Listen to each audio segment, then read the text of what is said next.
If marriages are made in heaven, my guardian angel has sure been loafing on the job.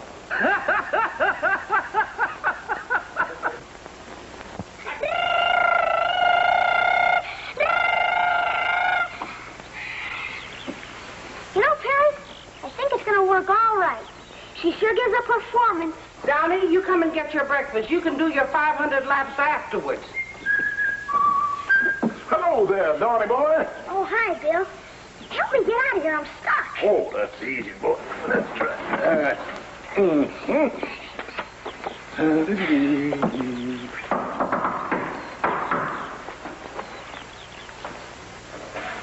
Good morning, baby. I come right up just as soon as I got your call. Why, you're the fastest answering man at mealtime I ever did know. Oh, that wasn't it, baby. The eye they're gazing in your shining face gives me a lift up. Well, that's right pretty, Bill. Have some bacon and eggs? No, I couldn't eat a thing. Just had donuts and coffee at Slippery Joe's Diner. You feel all right? Sure, never felt better. Right on the ball. Well, that's fine. Yeah. Because Mr. Harry's got some work for you to do. Uh-oh. I know there was a catch to it. You talked to me too sweet over the phone. It ain't nothing but fixing up some furniture in the backyard for the barbecue he's going to have Saturday night. Well, with that face me, I guess I could inhale a few eggs and a little bacon. That's more like it. Yeah. You know the old saying, man can't work on donuts alone. Not up, baby. So get it down there. You tighten the steering wheel. We'll finish her up after I eat. How without the right kind of wheels? That's easy. We'll go down to the junkyard and get some. Mr. Browder's bound to have something we can use. We can't win a race with jump. The Fire Street needs ball bearing wheels. Bill's here to clean the barbecue, Mr. Harry. Good. Oh, tell him to touch up the furniture and string some wires for lanterns. Telling Bill one thing at a time is the best method, Mr. Harry. Too much stuff confuses him. Oh, Beulah, can't Donnie ever get here on time for breakfast? I got him in, Mr. Harry. He's washing up now. Oh, by the way, Bert Perrin is bringing his niece to the party, and I thought I'd ask Marge and Pete. I sure wish I had one of those new portable barbecues. They're wonderful. No dirt, no trouble. That old brick thing of ours smokes like a 4-alarm fire. You'll have one someday, dear. I'll have arthritis someday, but I don't like sitting around waiting for it. Oh, hi, Mom. Hi. Well, it's about time, young man. You should see the Fire Street now, Dad. She's a real bonfire. Sounds like a world beater, but you'd still better eat your breakfast, Barney Oldfield. Barney, who? Barney Oldfield. He was the greatest race driver of all time. Bet he didn't have the problem Perry and I've got. What's that, dear? Wheels. Well, Oldfield needed things, too, but he always came up with what he wanted. How? He improvised. He used imagination and ingenuity. Barney Oldfield had an unbreakable faith that he'd win. And when he did, he always paid off his obligations. Hadn't you better get started for the office, dear? You know you have a 9 o'clock appointment. Oh, yes, I should. Did I bring my briefcase in here? No, I'll look in the den. Ingenuity instead of money. What? What Barney Oldfield did, I can do. Can't I, Dad? You bet you can, son. Just get in there and win. After breakfast. Okay. It's not in there. It must be upstairs. Oh, if that's for me, tell him I've already left for the office. Okay. Hello? Oh, yes. Good morning, Mr. Potter. The barbecue has arrived? Wonderful. Does it have that revolving motor spit and the grill that lowers and raises? Fine. No. Don't deliver it until Saturday. You understand it's a surprise. Thank you very much. I'll be down to see you later. Goodbye. What's a surprise? Ooh, now don't be nosy. The surprise will be if you make your 9 o'clock appointment. Oh, Don't work too hard at the office, dear. it'd be pretty hard to keep you in mink coats with that advice.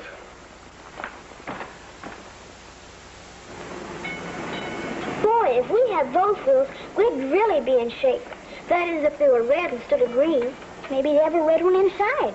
What good is that going to do us? I wonder what Barney Oldfield would have done in a case like this. What are you talking about? Imagination and ingenuity. How's that going to get us the baby buggy? Let me put it to you this way. If Mom was here and she wanted to get the baby buggy, how would she get it? I don't know. How would she? She'd charge it. Come on. It ain't possible. Here it is. I ran out of baking powder, Beulah. Beulah, you and Bill ain't really gonna get married. In the event we were, this ain't part of the trousseau, Oreo. And what did you buy it for? I didn't. Miss Alice bought it. Now, what does she want with a baby carriage? You suppose she's expecting? Well, it looks that way. Oh, I'm so excited. I got goose pimples all over. Ooh. Well, forget it and help me take this trash to the incinerator. Oh, this is the most thrilling thing that happened to me since Gregory taught me rumble lessons. Well, it ain't happened to you, Oreo. It happened to Miss Alice. Yeah, but it arouses something in me, Beulah. I guess it must be my mother instinct. You better sharp knife so we can... Oh, boy, it's here. And it's got red wheels, just like you ordered. Let's take it over to your place and we can get the wheels off.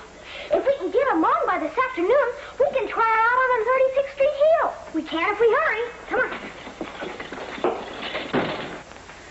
Oh, I got to sit down. I'm just exhausted. Oh, don't go to pieces, Oreo. People have been having babies for years. Yeah, but it's so close to me, I almost feel I'm responsible. Bill? Huh? It's gone. How can it be gone when it ain't arrived yet? The baby carriage. I left it sitting right here. Maybe it's only wishful thinking on the part of you girls. Miss Alice must have come and taken it.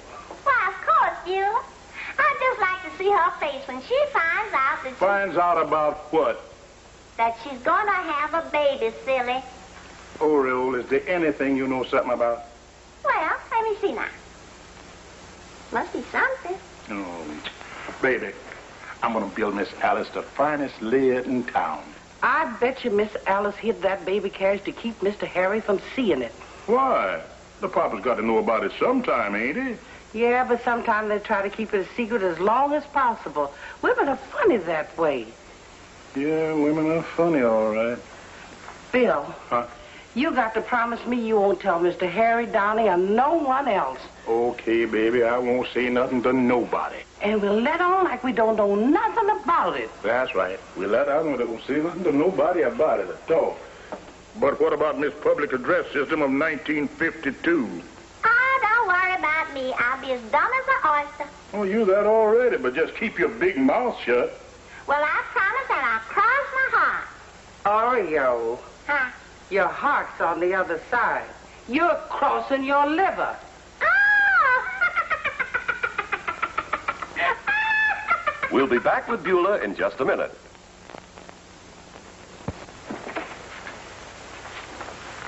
Is that you, Harry? Who were you expecting? I'll be through here in just a minute. What in the world are you doing? Cutting out a dress. Well, can't you buy dresses? Not this one, I can't. Besides, it's fun to make it. No. You could at least take the pins out of your mouth before you kissed me. Don't be grumpy, darling. Did you have a rough day at the office? Well, it's not that. Just that when a man comes home, he expects to find a clean house, not a garment loft. Oh, I'll have it all cleaned up in a jiffy. Mr. Harry, would you please look at the faucet in the kitchen? There's something wrong with it. My wife is a dressmaker, and I'm a plumber. Which faucet is it?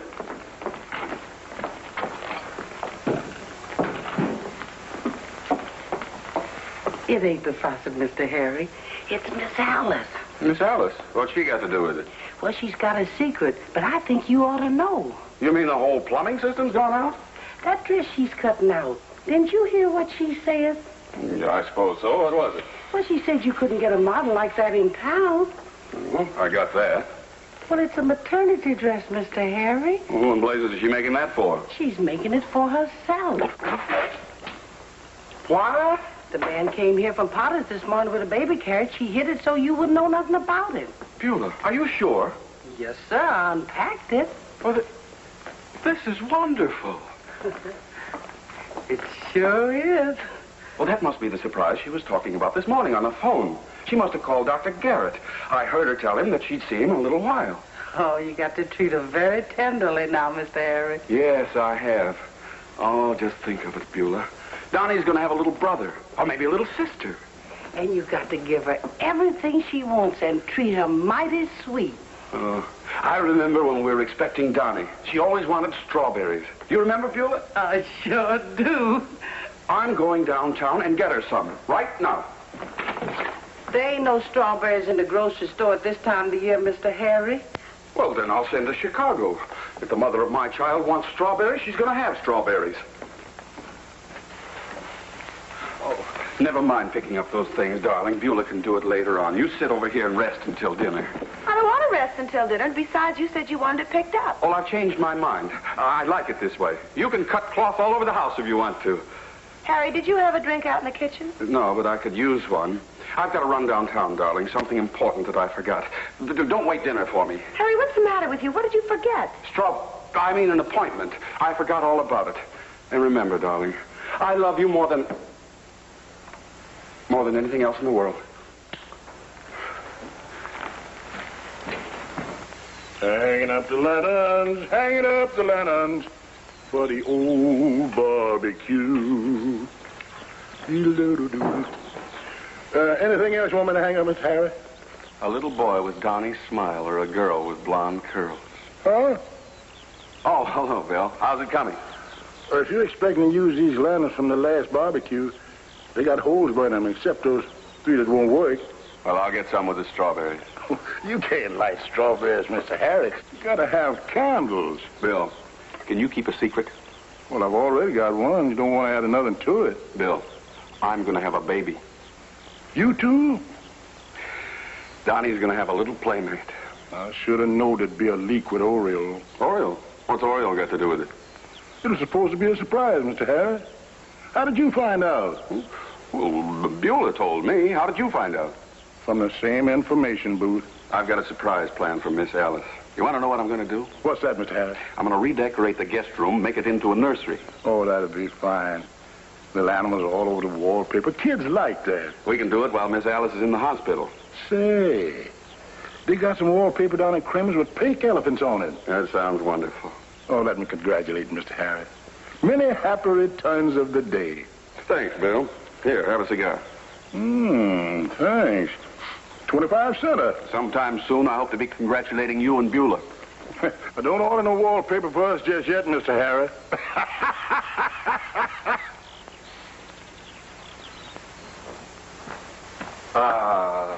Oh, there you are. So you finally got back. Yes, darling.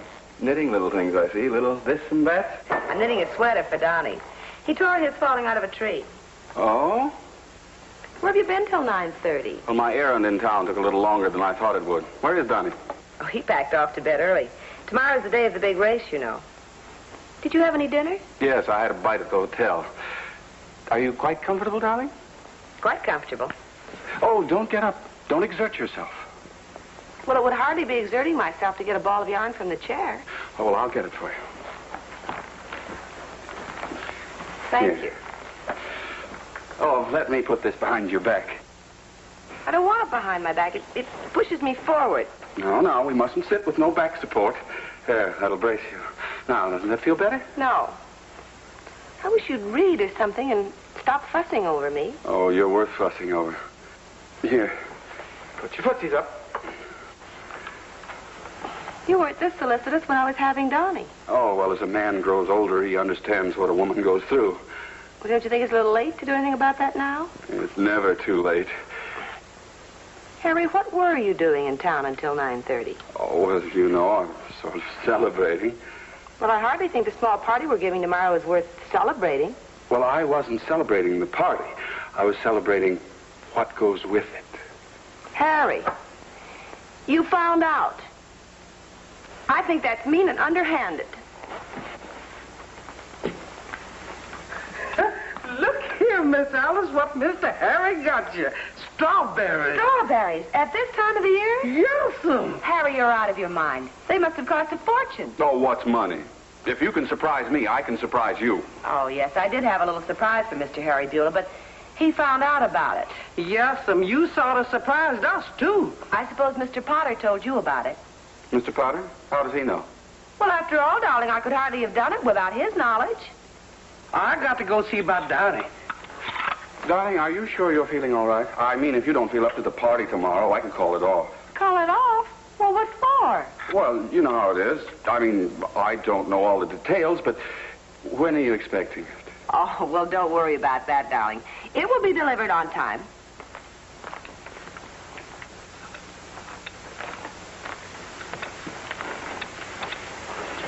I want you to know, darling, that I'm the happiest man in the world. Oh, you're sweet, dear. But really, what I'm giving you is hardly worth all this attention. Oh, I think so. In fact, I was going to keep it a secret, but I might as well tell you. I'm having the guest room redecorated for you. Oh, Harry, that's wonderful. I'll call Mr. Kramer in the morning and get some ideas. I've already got an idea. How would you like pink elephants on the wallpaper? Pink elephants? What for? Well, I think it'd be cute. Oh, be fine. At least when your Uncle Ben comes to visit, pink elephants should make him feel right at home. Miss Alice, Donnie wants you to come upstairs and say good night. Oh, no. Don't you go. I'll go. I don't want you running up and downstairs.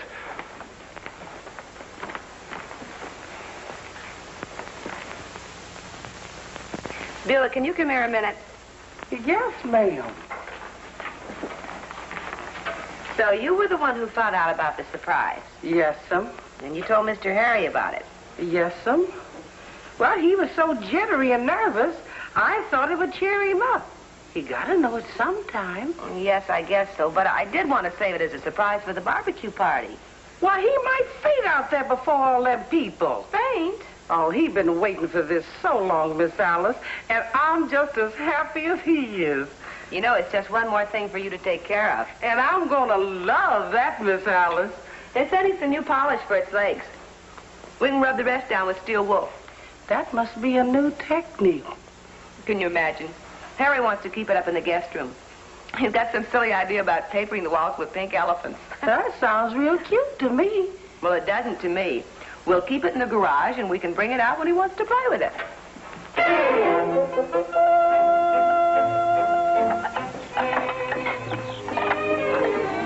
My goodness, I never saw so many presents for a barbecue before. Well, maybe they're from people who wasn't invited, so they'll get invited next time. You don't suppose the news got about that Miss Alice was expecting, do you? Oh, of course not, baby. You know I've been as tight as a clam. By the way, you didn't know your big trap, did you? When I have a secret to keep Bill Jackson, I keep it. Oh, yes, baby, I know that. You've been tight-lipped, all right, except when you run over a little. Oh, go on. Here's some more presents for Miss Alice. I don't get it. You sure this ain't your anniversary, Mr. Harry? Oh, of course not. You don't think I'd forget my anniversary, do you? That's, January 16th. Well, that's Donnie's birthday, Mr. Harry. Oh, that's right. Well, let's see. We were married on February 12th. That's Mr. Lincoln's birthday. Oh. Well, anyway, I know this isn't our anniversary. Well, why don't we open up one of these packages and take a peek at the card inside? Well, I suppose we could do that. One of the little ones, maybe. Yes. Well, that ain't big enough to hold anything with an oyster cracker. We'll open it. It looks like the easiest one to wrap up again. Yes, sir. What are you three conspiring about? Hello, dear. You look lovely. Well, thank you. Oh, and the yard looks lovely, too. Beulah, you and Bill did a nice job. Thank you, Miss Alice. Just a few lanterns strung around. Oh, Beulah, you'd better get the hors d'oeuvres. You know, Mr. Perrin and his niece, they're always early. And, of course, the Bradleys are always late. The hors d'oeuvres in the icebox. I'll get them, Miss Alice. Come on, Bill. Okay, baby. Harry. Did you buy favors? No, they're all for you. For me? Well, what for? Well, don't you think you deserve them? Well... Oh, there they are. Oh. Hi, Alice. Hello, Harry, we early? No, not at all. You're right on time. Hello, Julie. Hello, Mrs. Henderson. This isn't much, but it'll be useful. I think it's all so exciting. Well, a barbecue isn't exactly exciting or an occasion for gifts, but I'm sure this one is. You bet your life. These'll come in handy. Sent to Chicago for him. Best cotton house in the country. Harry, do you know what this is all about? Well... Well, I might as well open it. No. Put it with the others. Nothing gets opened till I make my speech. I've been rehearsing him all afternoon. Well, all I can say is this is all very mysterious. You're right there. One of the mysteries of life, eh, Harry? Hi, everybody. Hi, you don't mind if we come in the back way, do you? Hello, Marge and Steve. Julie, hey, you look terrific. Congratulations, Alice. It couldn't happen to a nicer girl. I wish somebody would tell me what this is all about. Oh, we'll let you in on the secret as soon as Bert makes his speech. Well, I better see about the punch. Excuse me. Sure. Oh, excuse me, Mr. Harry. Miss Alice, there's a man at the front door from Paula's. He says he wants to see you personally. Thank heavens. Excuse me, everybody. Say, shouldn't she be taking things a little easy? Of course not, stupid. Women don't pamper themselves anymore when they're having babies. Do you all know about the baby? Well, of course. Everybody knows. Oh, Mr. Harry, you promised me you weren't going to tell nobody. Oh, but I didn't. How did all of you find out about it? Well, I think Oriole told me. Oh, yeah, Oriole, my housekeeper, told Julie. She told Al Cook, too. And Miss Alice wanted to keep it a big surprise. That's why we wanted to surprise her first. Give Oriole one drop of information and you got a cloudburst. Hey, what's it going to be, Harry? A girl or another boy? Chances are it'll be one or the other. When is Alice expecting it? I really don't know. Alice, are you all right? I'll go see. Harry, it's arrived. It's arrived. Here, eat this. Keep up your strength. Here it is, dear. Just what you wanted. Where? But that's a barbecue. Where's the baby? Baby? What baby? Well, aren't you going to have one? Not that I know of. You've let us down again, Henderson. Everything is so funny. Well, what's so funny? Then that was the reason for the strawberries and all the attention. Oh, Harry, whatever gave you that idea? Well, maybe you better ask Beulah. Well, it's all on account of the baby carriage you bought and hid, Miss Alice. Baby carriage? I didn't buy any baby carriage. Well, that was no convertible that they left in my kitchen. We won, Dad, by 3 lengths. Boy, nothing could have touched that old fire streak today. Man, Mom, you should have seen us. We really burned up the road. It's a good thing you taught us about Bonnie Ofield, Dad, or we would have never gotten these baby carriage wheels. Baby carriage wheels? I'm beginning to see the light. Baby carriage wheels. Where'd you get them? I charged them at Potter's. You charged something at Potter's without asking me? Sure. You said that was the way Bonnie Ofield made the grade. Ingenuity, imagination, and courage. One day I'll learn not to be so literal. I think it's wonderful you won, dear. So do I, Mom. And I'm going to pay off my debts, just like Bonnie Ofield did. Here's $10 prize money, Dad, and you can take the rest out of my allowance. Okay, Barney. But maybe you better keep the $10. A winning race driver deserves a couple of sodas to celebrate his victory. Oh, boy. Wait till I tell Terry. And what do we do with the baby presents? I'm sorry I disappointed you, darling. Disappointed me. I think it's a wonderful barbecue. No, I mean about the new arrival. Oh, well, don't you worry about that. Of course not, Alice. Keep the presents. Every girl's entitled to another chance. But the folks ain't gonna have a baby after all. Too bad. And I was really in the mood. So was I. I made it with my own hands. Wooden pegs so the little fellow wouldn't scratch himself. Well, just put it away, Bill. Someday it may come in handy. You mean, oh, just a minute, Passion Pigeon. Let's don't dump the apple cart before the horse is loose. Bill, put this crib out of sight before old sees it and spreads it all over town that you're the second Papa Dion.